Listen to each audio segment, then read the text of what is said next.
Hello ma'am, good evening po. Taga saan po kayo? Ako, Kamusta po kayo? okay lang. Taga saan po kayo? Ano po? Ah, Quirino Province po, Cagayan Valley Region 2. Okay. Kayo ma'am, saan kayo dito sa Pinas? Iloilo. Ay, Iloilo. Pasensya na, malamig dito. Medyo malayo din. Nagja-jacket ako. Malamig dito, grabe. 8 degree. Dito naman, malamig din pero dito kasi ako sa labas. Mm, Wala akong dalang jacket. mm.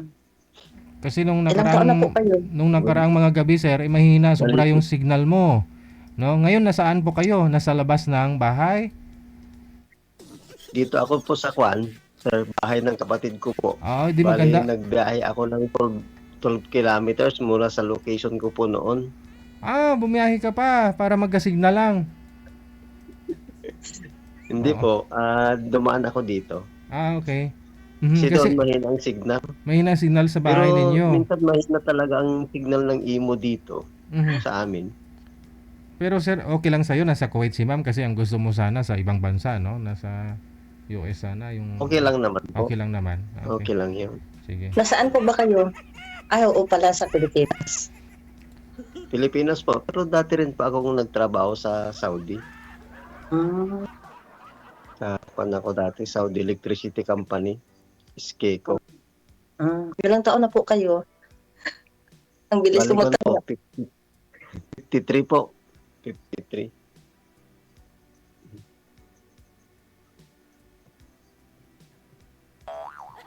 Kayo ma'am, Ako ilang taon na kayo? Mag-prepare na sa March. Ay, okay lang naman po yun. Kalapit lang naman. Mm. Ano po yung Iloilo. trabaho niyo dyan? Ako ma'am, electrical technician, government employee po ako. Okay. Wala, ang asawa mo, nasaan yung asawa mo? Sa Manila ma'am, pero annulled yung kasal ko. Wala namang annulment dyan sa Pinas, di ba? Meron na, divorce ang wala. Divorce oo po ang pala. wala, mayroon tayong annulment at saka kwan po, legal separation. Basta may pera ka lang. Maraming pera si sir kaya anal eh. Ako po siguro ang kwan, pinakamahirap na nagpala ng annulment. Magkano? Membro pa kasi ako ng lakas loob party. Dati. Twen- Kaya nag-grant. Magkano ba yung 20? Mm. 20 ki ata yun. May nag-ano sa akin nun, may nagsabi, parang 20 ki ata. Tsaka kung nagpile ka ng annulment, hindi pa po sigurado kung mag-grant ng korte. Hindi po kagaya sa pelikula na pipirma-pirma kayo, ganon. Hindi, wala pong ganon.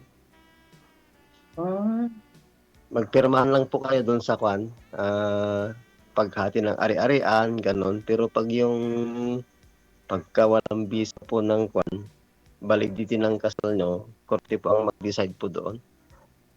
Ay, kung walang ari-arian, anong hahatiin? yun, yun lang, di ba?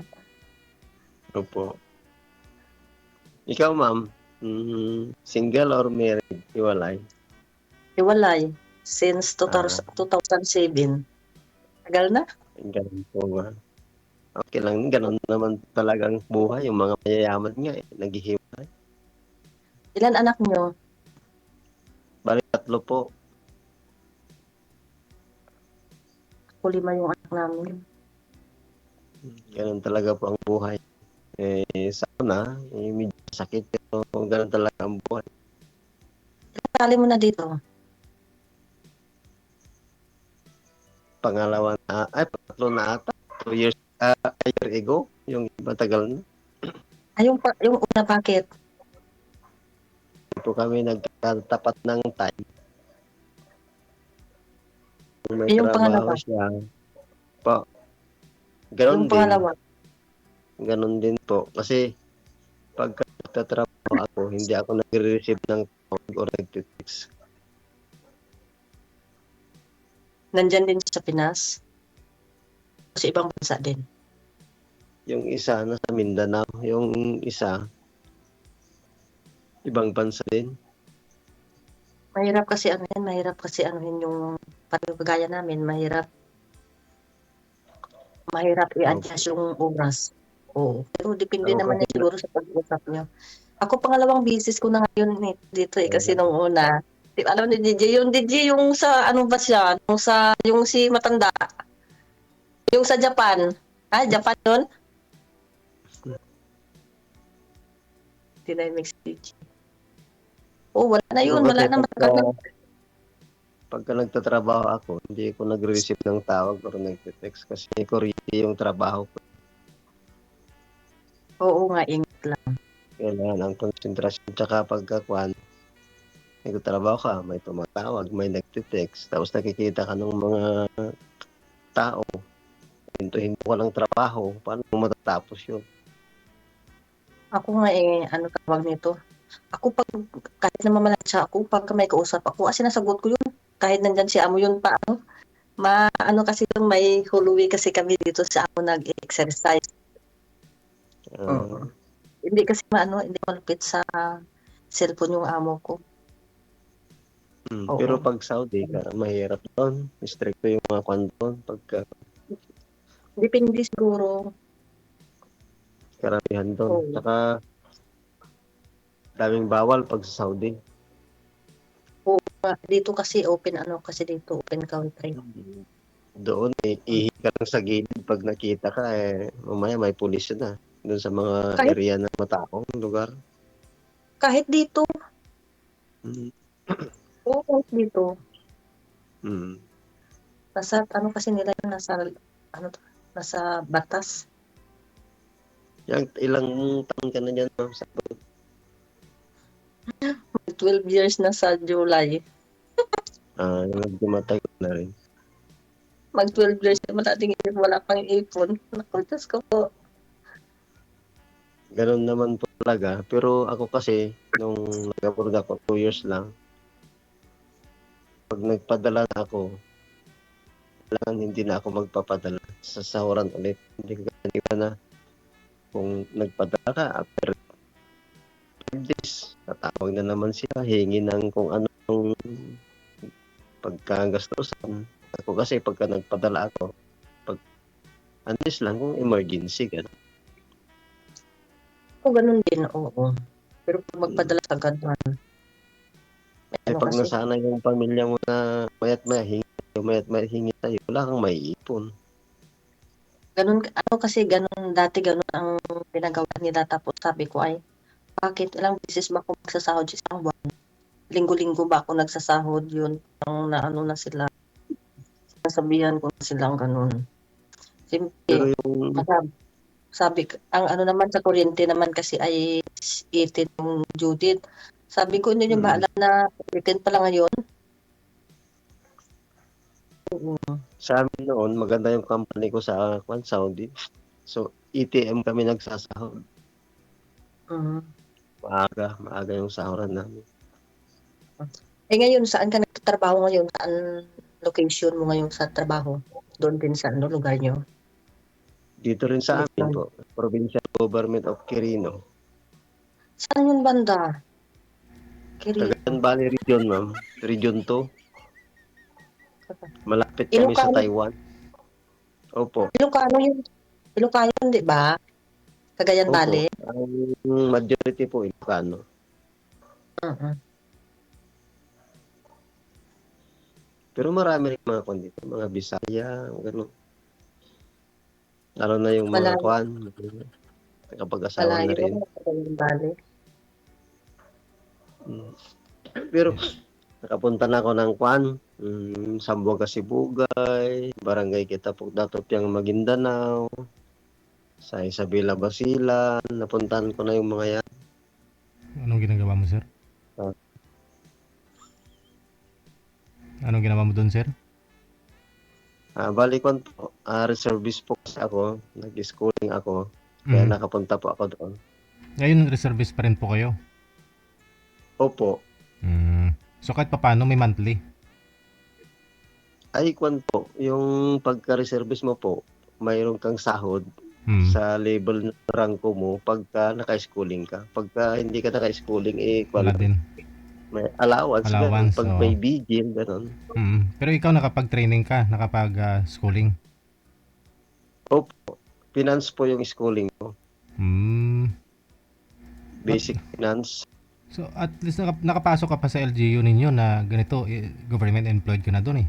Kumbaga, Kwan po, nung nag-schooling po ako, government employee na po ako noon. mm, May programa po kasi ng government po yun. Tapos nung nag-Saudi po ako, nag-live ako for 2 years po. oh, pwede pala no, ganun katagal no. Mas okay yun kaysa mag-awol ka, no? Sayang. Yung kwan po, yung pag mag-schooling ka, tuloy pa rin po yung kwan po. Parang naka-study leave ka lang po, ganun. Mm.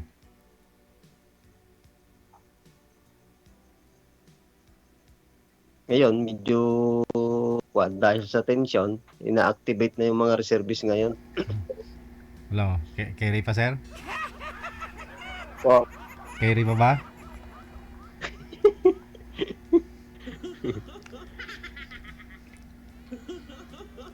di naman po niyan ibigay ni ma'am yung FB niya para doon kami mag-kwan po, mag-chat kung anong gusto niyang tanungin na hindi niya pwedeng tanungin dito pag nahihiya po ganun. Mm. Wala nang iya to, DJ, makapal na mukha nito, DJ. Bakit to ma'am yung nakausap niyo po dati? Hindi ko alam, DJ, hindi ko alam yung tanda na yun, umuwi na ng Pinas. Mm. Hanggang ngayon, wala na yun, parang nalulod ata sa dagat. Hindi ko alam. Di ba alam yun, ano yun eh.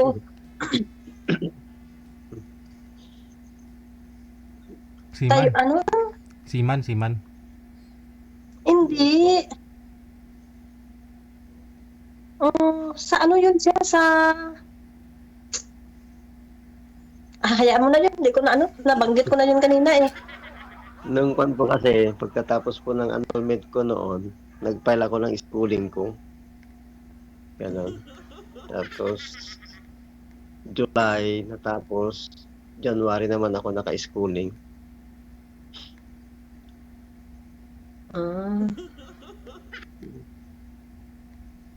Ay, yung mga anak mo na saan? Yung dalawa po, nasa Manila. Yung isa naman kwan, nasa Dubai ngayon. Bali, nagtatrabaho sa kwan, consultancy firm. Consulting firm yung siya nagtatrabaho. Ganun. Dati sa DBP dati.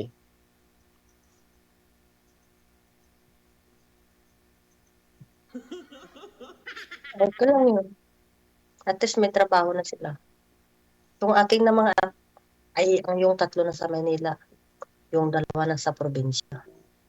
Oh, pero kwan na sila, malalaki na sila eh. Yung matanda, hindi pa sila nag-aasawa. Bakit eh? Baka pa palang ako. Baka ikaw pinapauna sir eh. Sabi ko sa kanila, mag-asawa na kayo. Kako si daddy naman, nung nag-aaral kami, sabihin mong wag muna kami mag-asawa. Ngayon, sabihin mong mag-asawa na kami, sabi niya. Eh ngayon wala ka. Eh tanong kita eh, marami ng apo ko. Puro babae kasi yung 4 ko, yung isa lang lalaki ko. Hindi ako, wala pa akong apo eh. Puro na yung mga asawa.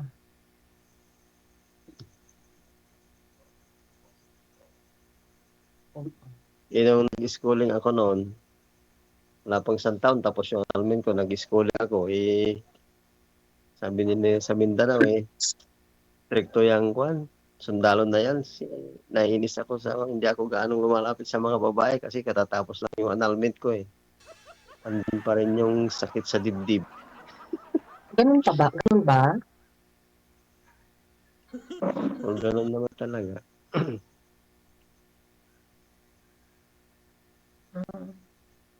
Dapat maging masaya ka May na kasi, sir. Tapos na yung sama mo ng loob eh. Dapat masaya ka na nun. oo, dapat Kwan masaya po, ka na nun kasi malaya ka na. 2 taon pa lang noon. Kwan. Yung iba po kasi pag nakapatig ka sabihin nilang gwapo kahit kapangit-pangit mo talaga.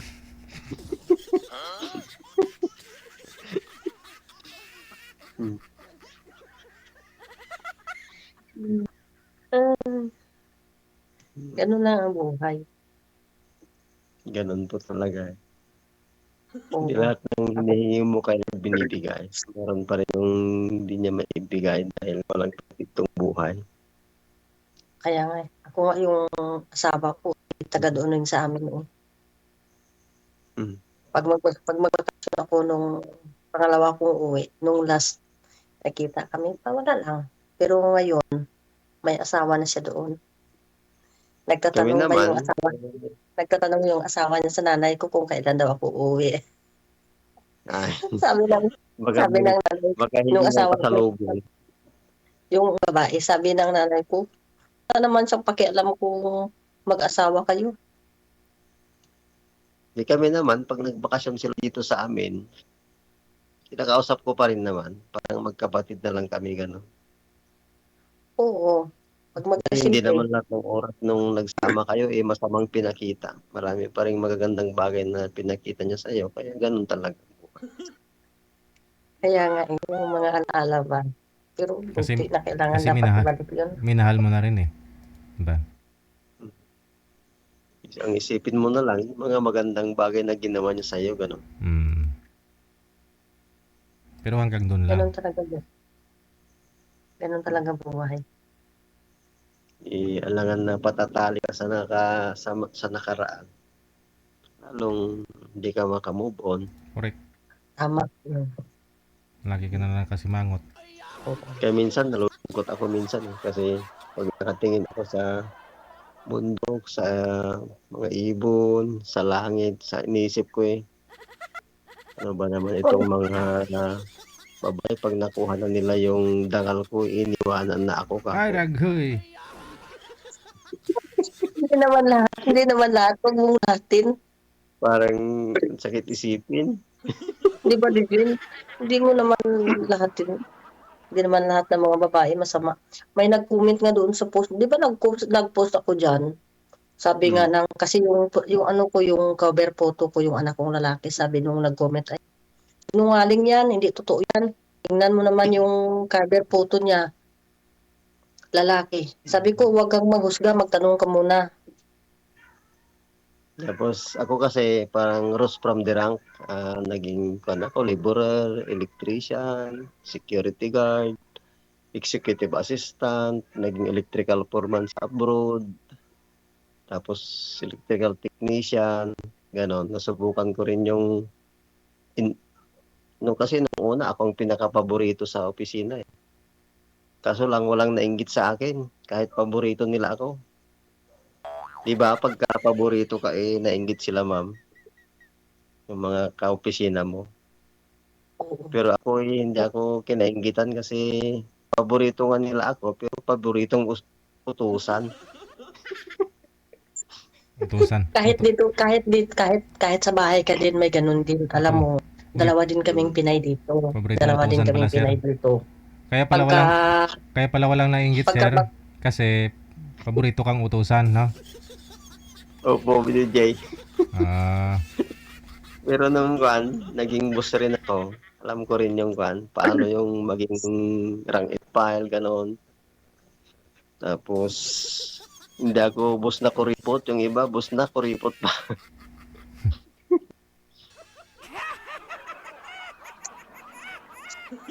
kahit sa bahay ka lang, ganun din. Kahit sa Opo. bahay, ganun din. Pag magkasagutan kami nung kasama ko, Pinay din yun eh. Sabi niya, oo, kasi alam ko, ikaw paborito ng nanay at saka tatay. Sabi ko, hindi naman ganun. Sabi ko, kahit mga bata. Sabi niya, kahit mga bata. Mm. Masama din sana mag-ano ng ganyan, pero hayaan ko na lang yun. sige, may iba Ako, tayo, ako po. no? May iba tayo. Oh. Anong plano niyo po ngayon, sir? Dito kay ma'am. Po, sir, pwede naman niyang ibigay yung kanya sa pamamagitan niyo, yung FB niya, para doon kayo mag-usap in private message. Mm. Para Willing po kayo, ma'am, na ibigay yung Facebook mo sa kanya para tuloy-tuloy usapan ninyo? Oo. Oo naman. Mm. Alam mo, di ba sinasabi ko sa iyo noon, hindi talaga ako titigil hanggang hindi ako makakita ng panghabang buhay. Kaso lang, Saka yung yung edad mo, Kasi ka pa lang eh. pag nasa abroad kayo, huwag kayong mag-expect. Pag nasa abroad kayo, huwag kayong mag-expect. Walang ganun. Kung dito ka na siguro sa Pilipinas, no, harap-harapan, Yung FD ko po magkasama kasi, kayo. Mm-mm. Hindi, depende naman. Kompleto na po yun. Hindi, Yung depende FD ko naman yun kompleto siguro. po yun. Depende naman yun siguro sa usapan nyo kahit malayo kayo sa isa't isa. Bakit? Kasi Isang nga, bagay lang ba ang kailangan ng isang lalaki? Ang isang magkarelasyon? Hindi naman sa Di ba? paano kayo mag-uusap kung di kayo nagkikita? Kasi marami nangyayari noon, no? Okay nga kayo sa malayo kayo. Pag nagkita na kayo, nag-iiba. Siguro, masasabi natin na nagsama kayo dito tapos lumayo, pwede yun. Pwede yun, no? Maniwala ako doon. May mga nangyaring ganun dito. No? Pero yung dito lang kayo nakakilala, LDR kayo, tapos pagdating ng araw, magkakasundo kayo. Wala pa eh, wala pa nagpatunay nun eh. wala pa ba, DJ? Wala ah. Wala pa nangyari dito sa programa? Wala gani. Wala ka? Baka kami pa lang. Sana all, good luck sa inyo, no? Sige po. Marami dito. Kasi hanap ni Sir, US, Canada yung hanap niya eh. Doon pa lang, alam ko na walang patutunguhan to eh. Oh. US pala hinahanap mo. Lumipat ka sa US. US pala hinahanap mo. Taga down. Kasi yun pong PM ni Sir sa amin, yung request niya noong isang gabi. Sana hindi namin naisalang dahil nga po mahina ang signal. Pero malay ho natin baka pumasa ka ma'am sa hanap ni Sir. Kaya tinatanong ko kayo Kasi po, kanina. based on my experience kasi, pag yung mga OFW na mga dito lang sa Middle East, Mm. pagka may parang bang bugnutin sila kung may tanong ka lang, mamaya Mm. iba ang reply, mamaya hindi na nagre-reply yon. Mhm. Unlike sa ibang mga bandang US, Australia, ganun sabi mo. US, Europe country, ganon, Ah. okay naman sila. Pero pagka sumagot, ganon. Oo. Parang Middle East daming Ano ba ang pagkaiba ng Europe at saka Middle East? yun nga po ma'am sinasabi niya. Bugnutin nga daw pag Middle East. Huwag ka pamati ah. Akin depende naman yun siguro sa tao, DJ. Yun ang Depende sabi, naman yun siguro yun ang sa sabi ni Sir eh. pakikitungo niya. Yun ang sabi ni Sir eh. Bugnutin kapag nasa Middle East Sir. Tapos, na experience ko kasi yung sinasabi ko. Hindi naman lahat. Bugnutin. Tapos mga, ano naman, mga down to earth naman kapag mga nasa US Sir, gano'n no? Pag nasa US, mga kasi, Europe countries, parang iba yung nila.